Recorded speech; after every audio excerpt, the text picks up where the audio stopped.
Welcome to a new episode of Ma'al Maghrib min Washington. Bonjour et bienvenue pour un nouvel épisode de votre émission avec le Maroc depuis Washington. Nous aborderons dans l'épisode de cette semaine les travaux des assemblées annuelles de la Banque mondiale et du Fonds monétaire international, le Conseil de sécurité qui s'apprête à voter en faveur d'une nouvelle résolution sur le Sahara et la guerre à Gaza qui suspend les projets de paix dans la région. Pour discuter de ces sujets, j'ai le plaisir d'accueillir aujourd'hui sur votre émission avec le Maroc depuis Washington les invités suivants. Avec nous tout d'abord Gregory Afton, expert de la politique au Moyen-Orient et conférencier chevronné au programme de politique étrangère de la School of International Service de l'American University. Gregory est également l'auteur de nombreuses études et ouvrages sur la politique au Moyen-Orient et sur la politique étrangère américaine. Il a travaillé au sein du gouvernement américain pendant plus de 20 ans en tant qu'analyste du Moyen-Orient pour les départements d'État et de la Défense et en tant que conseiller en politique étrangère auprès de la Commission des affaires étrangères du Sénat. Nous sommes également accompagnés de l'ambassadeur Gordon Gray, professeur des affaires du Golfe à l'Elliott School of International Affairs de l'Université George Washington. Avant de prendre sa retraite, après 35 ans de service, l'ambassadeur Gray a été vice-président du National War College et ambassadeur des États-Unis en Tunisie de 2009 à 2012, en plein printemps arabe. Il a travaillé également en Irak en tant que conseiller principal de l'ambassadeur américain à Bagdad de 2008 à 2009 et a été sous-secrétaire d'État adjoint aux affaires du Proche-Orient de 2005 à 2008. En seconde partie, deux invités distingués nous rejoindront. D'abord la professeure Talia Einhorn, directrice de l'Institut israélien de recherche législative et de droit comparé. Elle est également membre de la fondation Sapir pour l'arbitrage international, professeure de droit à l'université d'Ariel, chercheur principal à la faculté de gestion de l'université de Tel Aviv et chercheur à la faculté de droit de l'université hébraïque de Jérusalem. Nous aurons également avec nous, depuis Washington, Khalil Jashan, directeur exécutif du Centre arabe à Washington, D.C., qui est analyste politique et expert médiatique d'origine palestinienne. Khalil Jashan a été professeur d'études internationales et de langue à l'Université Perpetual et directeur exécutif adjoint de l'American Arab Anti-Discrimination Committee. And the director of government affairs for the affiliate, the National Association of Arab Americans, ADC. Well, welcome all. Bienvenue à tous. Les assemblées annuelles de la Banque mondiale et du Fonds monétaire international organisées à Marrakech ont conclu leurs travaux le dimanche 15 octobre. Cet événement a réuni des experts et des personnalités éminentes du monde entier pour discuter de grandes questions du moment telles que les épidémies, les changements climatiques, la famine, la sécheresse, la migration et le développement durable.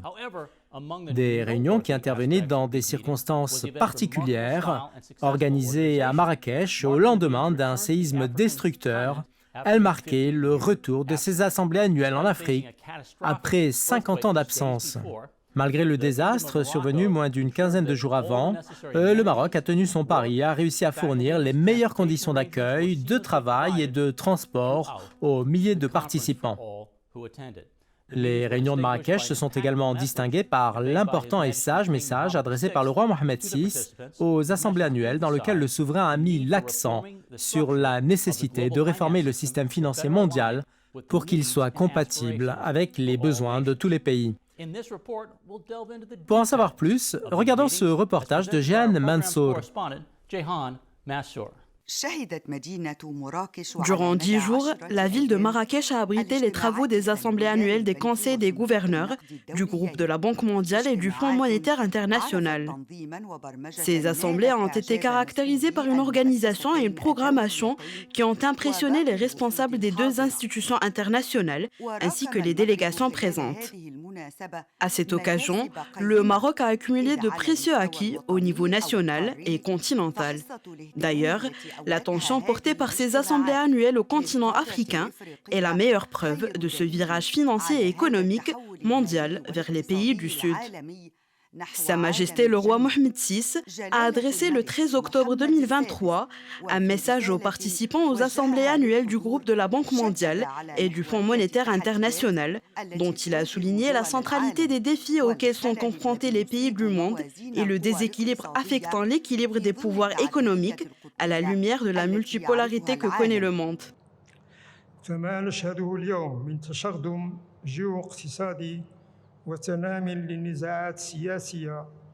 Aujourd'hui, la fragmentation géoéconomique et la montée du souverainisme, animée en partie par la volonté de rééquilibrage des rapports de force économiques et politiques au niveau mondial, compromettent les avancées notables que le multilatéralisme avait permis de réaliser au cours des dernières décennies.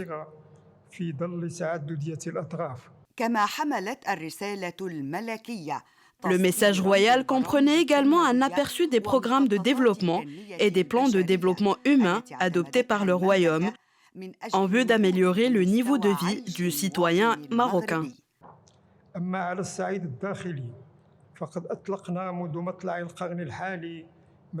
Au plan interne, nous avons depuis le début des années 2000 lancé des réformes sociétales, sociales et économiques majeures, ainsi qu'un vaste programme d'infrastructures.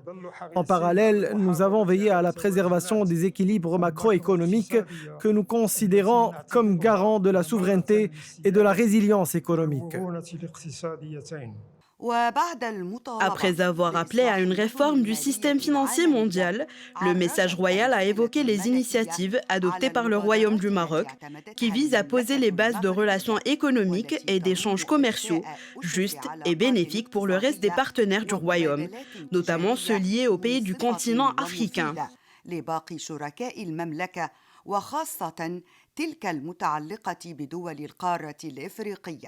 Avec ce discours royal de clairvoyance et cette organisation serrée, le Royaume du Maroc a réussi à accueillir les assemblées annuelles de la Banque mondiale et du Fonds monétaire international et à relever le plafond de l'ambition africaine vers un continent qui met fin à l'ère de la dépendance et cherche à jouer un rôle plus important en vue de réaliser les espoirs de sa population.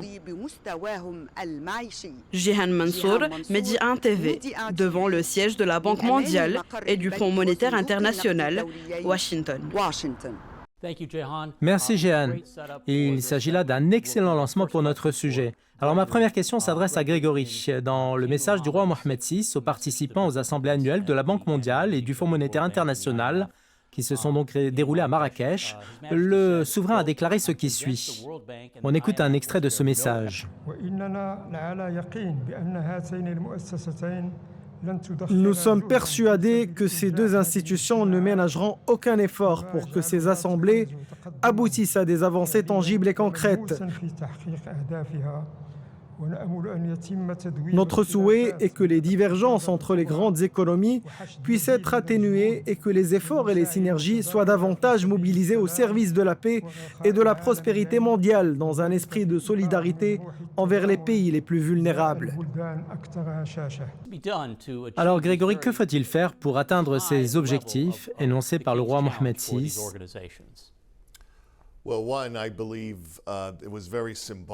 Personnellement, je pense que la tenue de ces assemblées annuelles en Afrique pour la première fois depuis 50 ans est un geste très symbolique. D'ailleurs, les États membres du FMI ont accepté d'augmenter leur contribution au prêteur mondial et d'accorder un troisième siège à l'Afrique au sein de son conseil d'administration.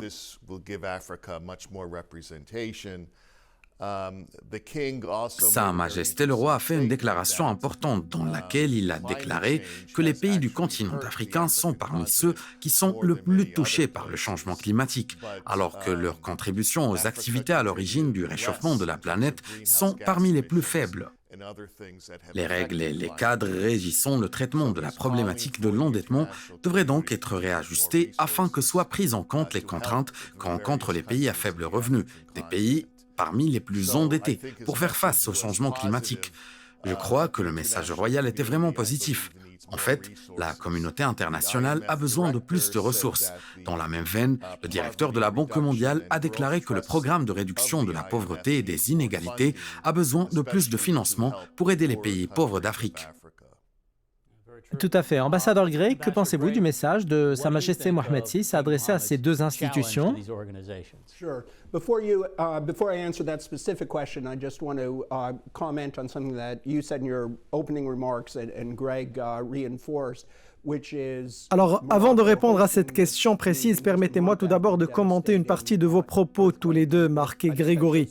Le fait que le Maroc accueille ses assemblées annuelles un mois après le tremblement de terre démontre la résilience et la détermination du peuple marocain. J'ai commencé ma carrière en tant que volontaire au corps de la paix au Royaume du Maroc. De ce fait, la détermination du Maroc n'a pas été une surprise pour moi. Concernant la capacité de la communauté internationale à trouver des mesures pour mettre en œuvre la vision de Sa Majesté le Roi, l'une des décisions les plus importantes prises par le Fonds monétaire international, comme l'a mentionné Grégory, est l'ajout d'un nouveau membre africain au sein de son conseil d'administration pour représenter le continent africain. Et tout le monde sait que le conseil d'administration est chargé de prendre les principales décisions de l'institution. Cela peut sembler un processus relatif à la procédure, mais il s'agit également d'un processus d'une importance majeure. Le deuxième point est l'engagement des États membres du Fonds d'augmenter leur contribution au financement des actions d'ici la fin de cette année, afin que bon nombre des défis évoqués par Sa Majesté le Roi puissent être relevés. Il s'agit d'un défi énorme, mais cela ne fait aucun doute. Ils doivent déployer des efforts colossaux. Grégory, Jihad Azour, le directeur du département Moyen-Orient et Asie centrale du Fonds monétaire international, a déclaré ce qui suit, je le cite, « Le Maroc a opéré des changements qui ont porté leurs fruits en termes de croissance et de stabilité économique. Ce pays d'Afrique du Nord a bénéficié d'une ligne de crédit modulable, généralement accordée aux économies émergentes avancées. » Fin de citation. Alors, que signifie un tel classement pour le Maroc?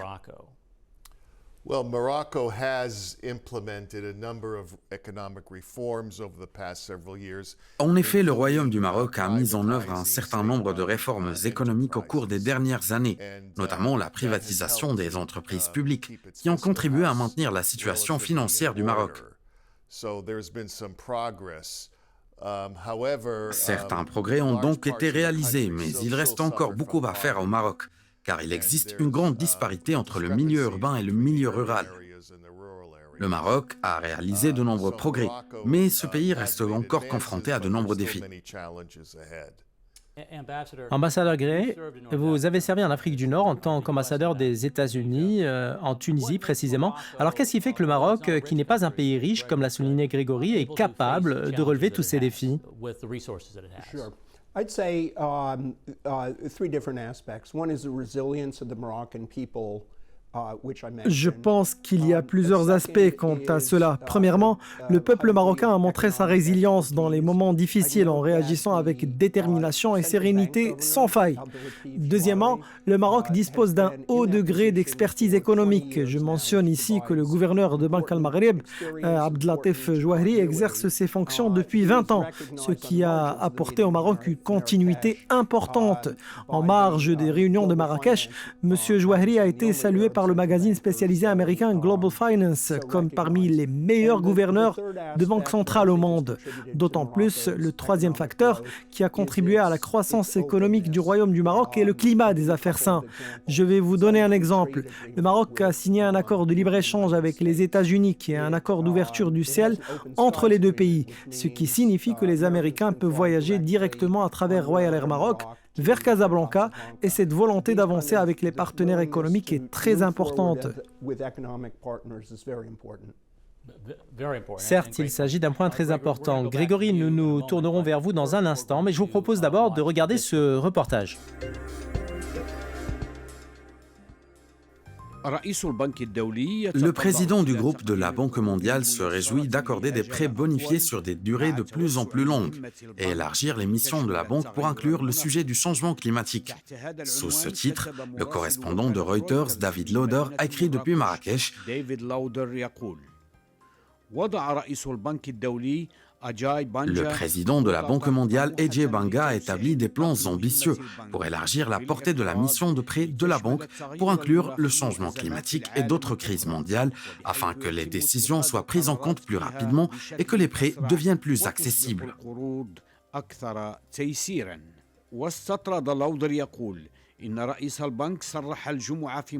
Lauder a ajouté que le président de la Banque mondiale avait déclaré à Marrakech, lors de son premier discours depuis sa prise de fonction à la tête de l'institution en juin dernier, que la stratégie de la Banque mondiale comprendrait l'octroi de 157 milliards de dollars pour accorder de nouveaux prêts au cours de la prochaine décennie et la banque envisagera de prolonger les conditions de remboursement à un moment donné entre 35 et 40 ans pour financer des investissements sociaux et humanitaires.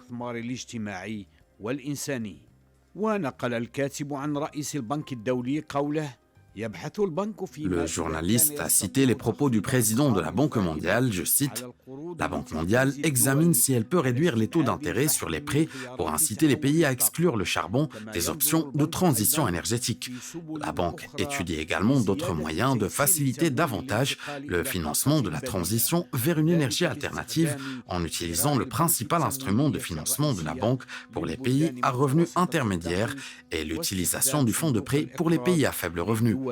منخفضة الدخل. وقال الكاتب إن تصريحات رئيس البنك الدولي في مراكش. Le journaliste a indiqué que les déclarations du président de la Banque mondiale à Marrakech sont intervenues un jour après que les gouverneurs du groupe de la Banque mondiale ont approuvé un communiqué décrivant une nouvelle vision visant à créer un monde sans pauvreté sur une planète habitable.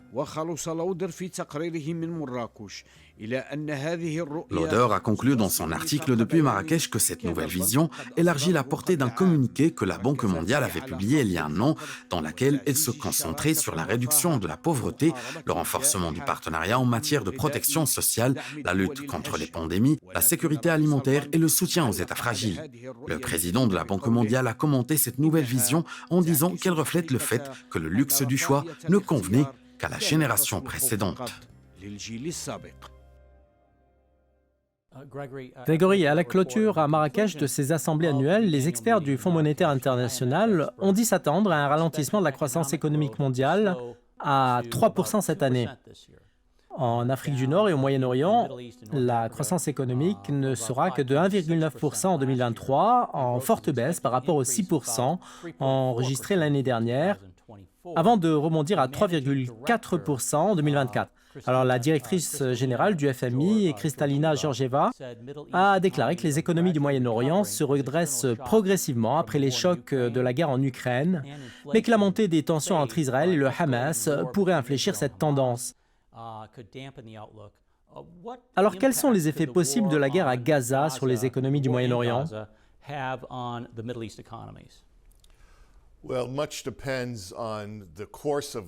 Écoutez, cela dépendra en grande partie du déroulement de la guerre et de la participation ou non de l'Iran.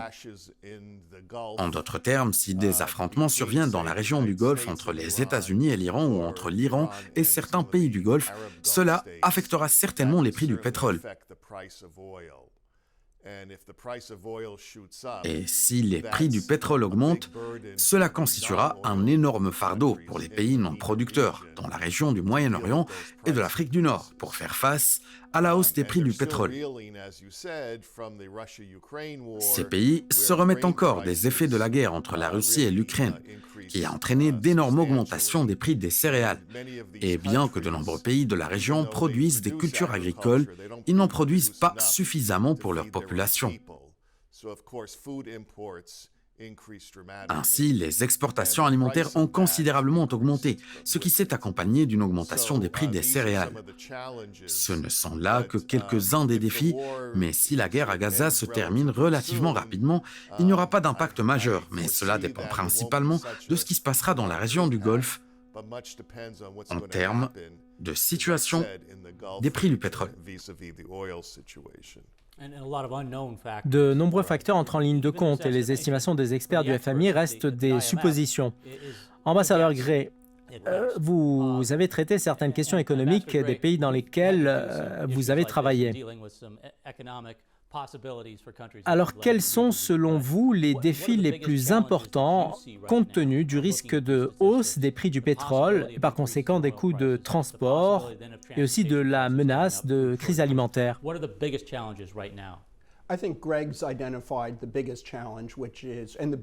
Je pense que Grégory a identifié le plus grand défi et l'incertitude, à savoir ce qui pourrait arriver au prix du pétrole.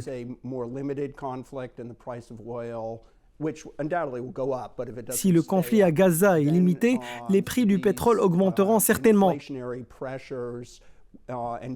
Mais s'ils ne continuent pas à augmenter, les pressions inflationnistes et leurs effets négatifs sur la croissance économique ne dureront pas longtemps.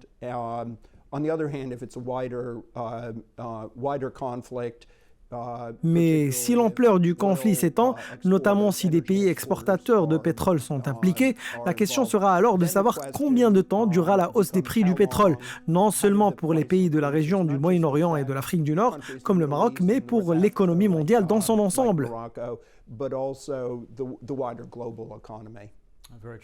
Grégory, quelle est votre évaluation du bilan des réunions de la Banque mondiale et du Fonds monétaire international, si on tient compte des défis géopolitiques et économiques auxquels les pays du Sud sont confrontés par rapport aux acquis de ces assemblées? Pensez-vous que ce soit suffisant? En fait, je pense que ce n'est pas suffisant, car il n'y a pas assez d'argent alloué aux pays pauvres, notamment dans le programme de réduction de la pauvreté du Fonds monétaire international. Poorer countries, particularly the poverty reduction program of the IMF. Pendant la crise du Covid-19, de nombreux pays riches occidentaux ont utilisé leurs ressources intérieures pour faire face à la pandémie.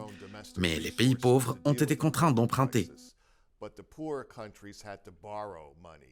ce qui a ajouté un fardeau supplémentaire à leurs problèmes d'endettement.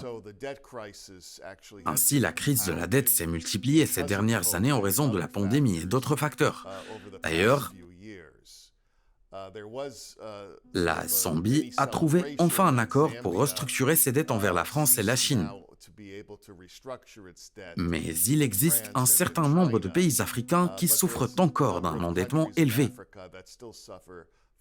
Des efforts supplémentaires sont donc nécessaires pour aider ces pays à restructurer leurs dettes. Tout à fait. Ambassadeur Gray, en se concentrant sur les préoccupations des pays pauvres exprimées par Grégory, qui cite en exemple le succès de la Zambie, alors comment trouver des solutions pour aider les pays les moins avancés?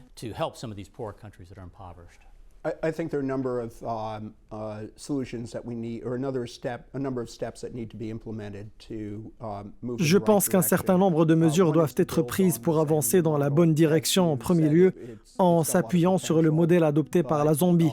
Cet exemple a beaucoup de potentiel d'ailleurs.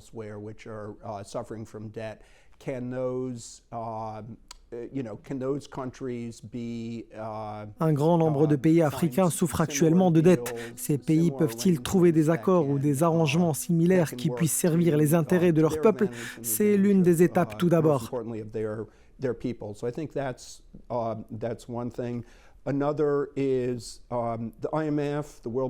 Deuxièmement, le Fonds monétaire international. La Banque mondiale et les institutions financières multinationales possèdent une grande expertise et continuent de partager cette expertise avec les gouvernements qui en ont besoin.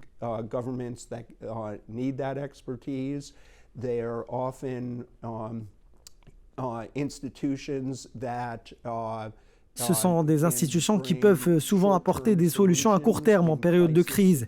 Je vais vous donner un exemple. J'étais ambassadeur des États-Unis en Tunisie au début du printemps arabe. À l'époque, le Fonds monétaire international, la Banque mondiale et la Banque africaine de développement n'ont pas tardé à proposer des programmes à court terme pour la Tunisie. Et c'était très important car ces programmes ont créé des opportunités d'emploi à court terme grâce à des programmes d'infrastructure. Through infrastructure projects. So that's another way that they can. And frankly, Franchement, les institutions financières mondiales telles que le FMI et la Banque mondiale peuvent jouer le rôle de méchants pour les gouvernements lorsque ces derniers veulent prendre des mesures économiques dont ils savent à l'avance qu'elles ne seront pas acceptées par le grand public. Ces gouvernements peuvent dire qu'ils ne veulent pas prendre ces mesures, mais elles constituent le seul moyen d'obtenir ces prêts. Et le problème consiste à rejeter le blâme sur le FMI ou la Banque mondiale et à aller de l'avant avec la mise en œuvre des réformes microéconomiques qui sont extrêmement importantes.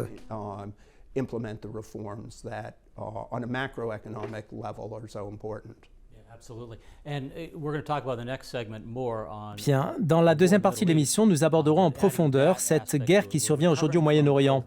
Dans un contexte de reprise post-Covid et après 2 années de guerre en Ukraine, nous sommes désormais confrontés à une crise d'une telle ampleur que celle du printemps arabe peut nous sembler bien faible, comme le notait Grégory.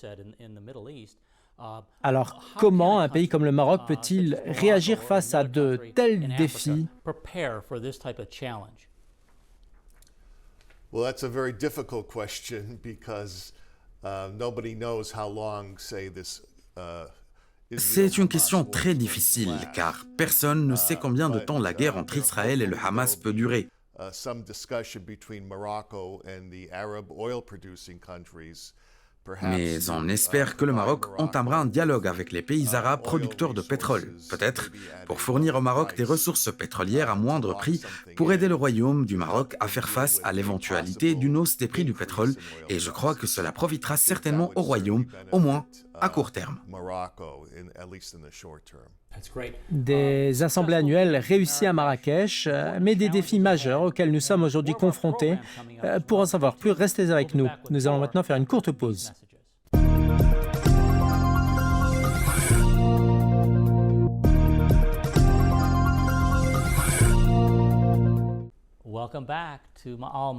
Nous voilà de retour pour la suite de votre émission avec le Maroc depuis Washington.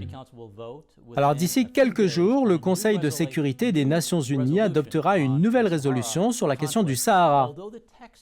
Bien que les termes de la résolution ne soient pas définitifs, le rapport soumis par le secrétaire général des Nations Unies et le briefing de son envoyé spécial pour le Sahara, Stéphane de Mistura, tiennent l'Algérie pour responsable de l'incapacité de s'engager dans une pleine reconnaissance en tant que partie prenante dans ce dossier. Les Nations Unies ont publié officiellement le rapport du secrétaire général dans lequel il a mentionné l'Algérie à 20 reprises, confirmant qu'elle est bien une partie prenante majeure du conflit artificiel autour du Sahara. Alors, j'aimerais souhaiter la bienvenue à notre chroniqueur, Chris Lapetina. Bonjour Chris. Alors on va commencer tout d'abord par regarder ce reportage concernant le sujet du Sahara marocain. من المقرر أن يعقد مجلس الأمن الدولي جلسة في نهاية أكتوبر الجاري للتصويت على مسودة. Le Conseil de sécurité de l'ONU se réunira fin octobre pour adopter une nouvelle résolution sur le Sahara marocain, appelant l'Algérie, en tant que partie prenante majeure du conflit, à revenir à la table des négociations. En effet, les observateurs n'excluent pas que la réaction algérienne soit contraire à la volonté de la communauté internationale. L'Algérie qui donne des conférences et anime des débats sur la question du Sahara marocain dans toutes les enceintes internationales prétend le faire en tant qu'observatrice. Mais quand le statut d'observateur donne à son titulaire le soutien du Front Polisario à travers sa position sur le terrain, les fonds, les armes et tout le soutien logistique. Une allégation réfutée par le secrétaire général des Nations Unies, Antonio Guterres, lorsqu'il a présenté un rapport détaillé devant le Conseil de sécurité de l'ONU, un rapport dans lequel il a confirmé que l'Algérie est une partie prenante majeure dans ce conflit et il a tenu le groupe Polisario pour responsable de l'entrave au travail des Nations Unies. De ce fait, face à l'évasion de l'Algérie de ses responsabilités directes, la résolution du Conseil de sécurité de l'ONU devrait une fois de plus apporter le soutien international à la proposition d'autonomie des provinces du Sud sous souveraineté marocaine comme la base la plus sérieuse pour une solution durable et pacifique au conflit autour du Sahara. En fait, la visite de l'envoyé personnel du secrétaire général pour le Sahara au Sahara marocain a été l'occasion pour Antonio Guterres de souligner le développement durable que connaissent les provinces du Sud.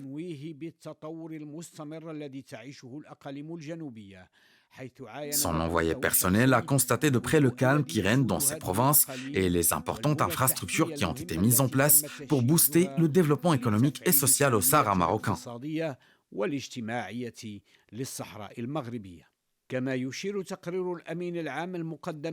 Le rapport du secrétaire général soumis au Conseil de sécurité fait également référence aux rencontres de son envoyé personnel avec des composantes de la société civile locale actives dans les domaines des droits de l'homme, du développement durable et de la promotion des femmes et de la jeunesse, alors que le Maroc appelle et œuvre à une solution politique pacifique et acceptée par toutes les parties. Le Royaume se heurte au rejet et à l'intransigeance de l'Algérie et du groupe Polisario soutenu par Alger. من جماعات البوليساريو المؤتمرة بأوامره وبينما يقود المغرب قاطرة التنمية في الأقاليم الصحراوية. Alors que le Maroc a instauré une véritable dynamique vertueuse de développement des provinces du Sud, l'Algérie séquestre des citoyens innocents à Tindouf dans des conditions dépourvues des éléments les plus élémentaires d'une vie humaine décente. Le Maroc ne cesse de tendre la main à l'Algérie et l'inviter au dialogue, mais cette dernière a fermé les frontières en coupant tous les canaux de communication. Cependant, le Maroc restera dans son Sahara et le Sahara demeurera dans son Maroc. Chris, je voudrais commencer avec vous. L'Algérie joue un rôle central dans ce conflit, ce qui a été confirmé par le secrétaire général des Nations Unies et confirmé également par la participation de l'Algérie aux tables rondes précédentes. Quelles sont les raisons de l'abstention de l'Algérie de participer désormais à toute voie de dialogue pacifique?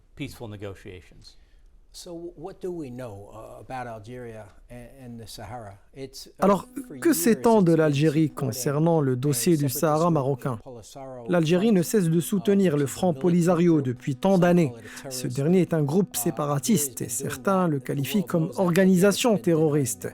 L'Algérie soutient le Polisario et le monde le sait.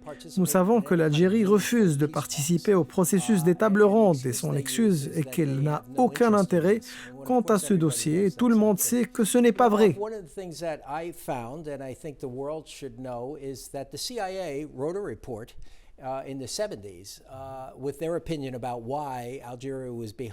Vous savez, Marc, l'une des choses qui a été découverte et que le monde doit comprendre, c'est que les rapports de la CIA depuis les années 1970 ont répondu à la question suivante. Pourquoi l'Algérie est-elle derrière ce conflit? Ces rapports ont conclu que l'objectif de l'Algérie était la création d'une république sahraoui séparatiste. Moi, personnellement, j'attends avec impatience que les Nations Unies dénoncent publiquement les manœuvres algériennes hostiles concernant le dossier du Sahara marocain.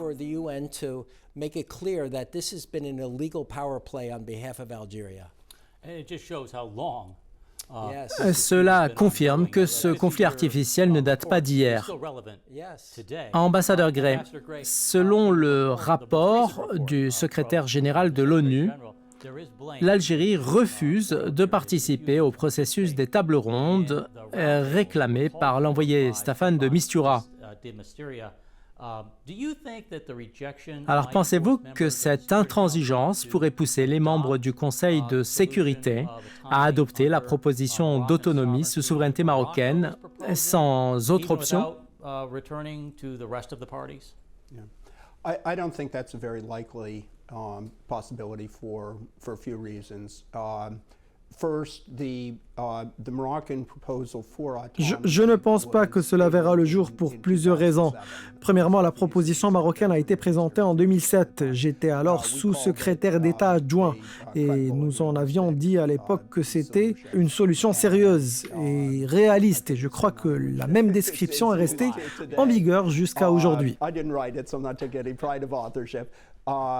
That's one reason. I think a second reason is Algeria's position is. Deuxièmement, la position algérienne n'est pas nouvelle, mais plutôt il s'agit d'une position que l'Algérie a adoptée depuis longtemps. And third is the dynamics of the UN Security Council. Troisièmement, la dynamique dans les coulisses du Conseil de sécurité de l'ONU et la position française à l'égard du Sahara marocain sont moins claires qu'auparavant. It seems that Franco-Moroccan relations are going through a bit of a rocky patch. I think part of that is Les relations entre le Maroc et la France traversent une phase difficile. Et l'une des raisons en est la volonté de Macron de développer ses relations avec l'Algérie. Je n'imagine pas non plus que la Chine et la Russie permettront une telle victoire du Maroc, ce dernier considéré comme proche des États-Unis. Chris, le rapport du secrétaire général de l'ONU dit que Staffan de Mistura est conscient des inquiétudes de certaines capitales concernant les relations entre le Maroc et l'Algérie et que Rabat et Alger lui ont assuré qu'il n'y aurait pas d'escalade. Alors pensez-vous que l'Algérie honorera cette promesse si la proposition marocaine d'autonomie obtient le soutien de la communauté internationale? I certainly do. I think that Morocco is interested in peace and fairness and wants this. Je le pense certainement et je vois que le Maroc s'intéresse depuis toujours à la justice et à la paix. Et lorsque ce conflit sera résolu, le monde pourra connaître la vérité. Je pense que l'Algérie voit le contraire. Elle arme et incite le groupe Polisario pour pousser le Maroc à s'engager dans une confrontation armée. Ce qui n'est ni dans l'intérêt du Maroc, ni dans l'intérêt des États-Unis, cette confrontation armée entre le Maroc et l'Algérie. C'est vrai. Passons maintenant à notre dernier sujet, à savoir la guerre à Gaza, qui devient de plus en plus violente. Avec l'augmentation du nombre de victimes civiles, de plus en plus de voix s'élèvent pour souligner la nécessité de protéger les populations. Mais Israël estime que cette protection doit venir de l'intérieur de Gaza, en isolant les civils des combattants. De plus, le président Joseph Biden a soutenu le droit d'Israël à se défendre. Il a cependant souligné, avec son secrétaire d'État, qu'il fallait prendre toutes les mesures nécessaires afin de réduire le nombre de victimes civiles. Malgré tout le soutien qu'Israël reçoit, l'inquiétude règne dans la rue américaine à cause de tous ces morts de civils innocents. Alors je vous propose maintenant d'écouter quelques témoignages.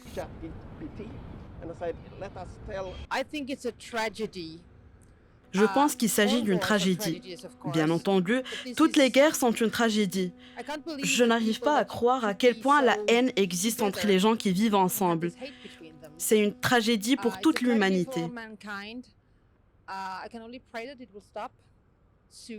Je prie pour que cette guerre s'arrête rapidement et j'espère que nous enverrons notre soutien à tout le monde car je vois que les civils des deux côtés souffrent et cela me fait de la peine.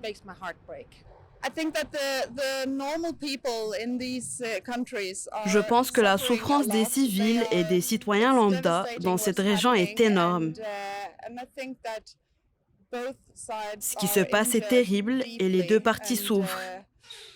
Je suis très blessée et désolée quant à ce sujet. Je pense que la région connaît une grande surpopulation idéologique. Ils ont choisi de s'entretuer tout au long de l'histoire. Pourquoi?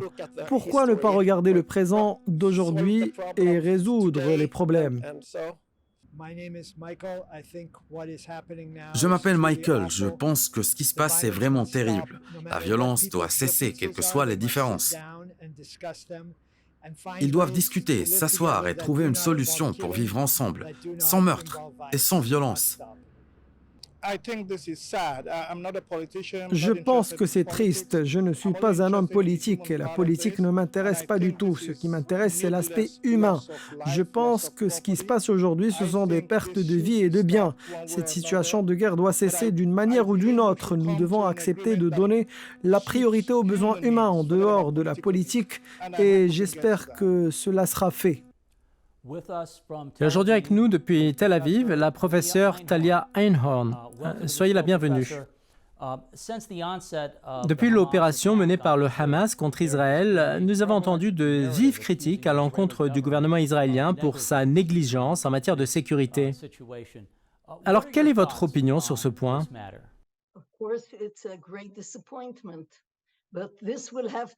Il s'agit bien entendu d'une déception, mais il faudra enquêter sur cette question après la fin de la guerre et découvrir ce qui s'est passé et où se situe l'erreur.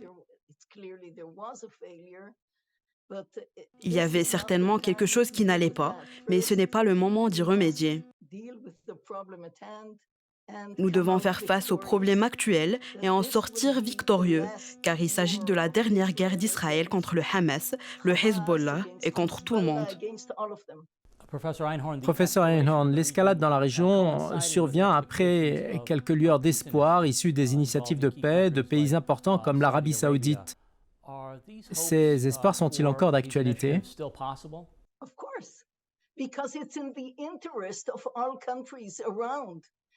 Bien sûr, parce que la paix est dans l'intérêt de tous les pays de la région. La menace de l'Iran contre le Royaume d'Arabie saoudite n'est pas moins dangereuse de la menace contre Israël. Donc, l'intérêt existe. En effet, le Hamas et le Hezbollah sont tous les deux des mandataires de l'Iran. L'histoire et la politique sont de notre côté et des côtés des Émirats arabes unis et de l'Arabie saoudite. Je suis certaine que la paix finira par triompher. Nous mettrons fin à cette guerre et la vie continuera.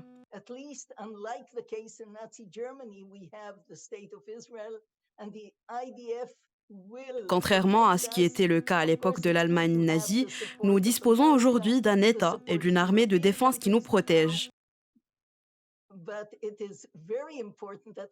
Certes, c'est bien d'avoir le soutien américain et européen, mais c'est mieux d'avoir notre propre armée. Quand nous n'avions pas notre armée, nous avons vu ce qui s'est passé au fil des générations et l'Holocauste n'en était qu'un exemple. Le Hamas a ciblé des civils et Israël, quelque part, fait aujourd'hui la même chose. Alors, les deux parties font-elles suffisamment d'efforts, à votre avis, pour éviter la mort de victimes innocentes?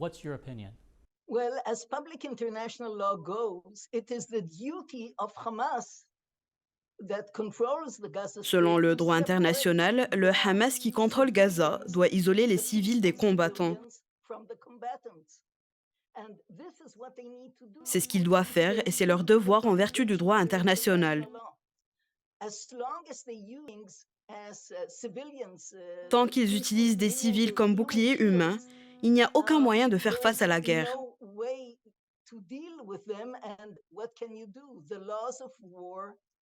Le droit de la guerre exige qu'il y ait un vainqueur et un perdant et dans ce cas, la victoire est nécessaire, non pas dans l'intérêt d'Israël uniquement, mais dans l'intérêt de l'humanité tout entière. Vous vivez en Israël et vous fournissez des conseils stratégiques au gouvernement israélien. Alors pouvez-vous prédire ce qui pourrait arriver dans les semaines et les mois à venir? Où allons-nous?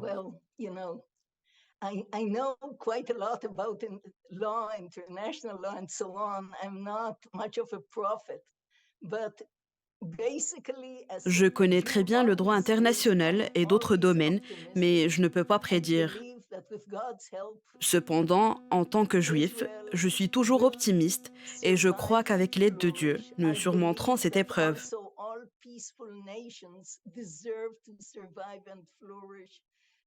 Je crois également que toutes les nations pacifiques méritent de vivre.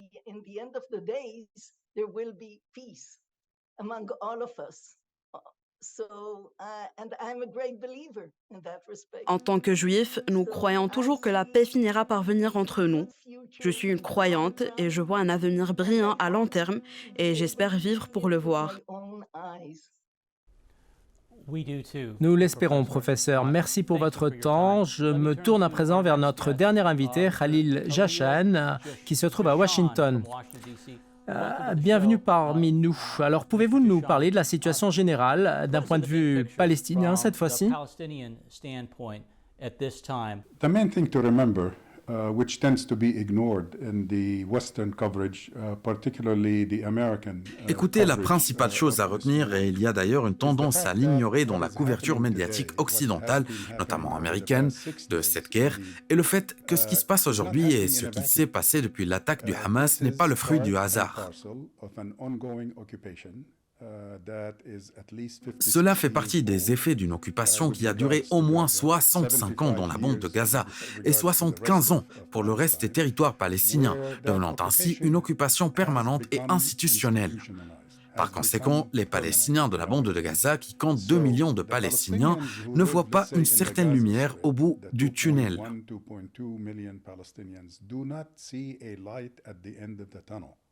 Les Palestiniens de Gaza vivent dans un désespoir complet. Et bien sûr, les Palestiniens de Cisjordanie partagent ce désespoir. Mais au moins, les Palestiniens de Cisjordanie bénéficient d'une certaine possibilité d'entrer et de sortir du territoire, de voyager et de suivre les études à l'étranger.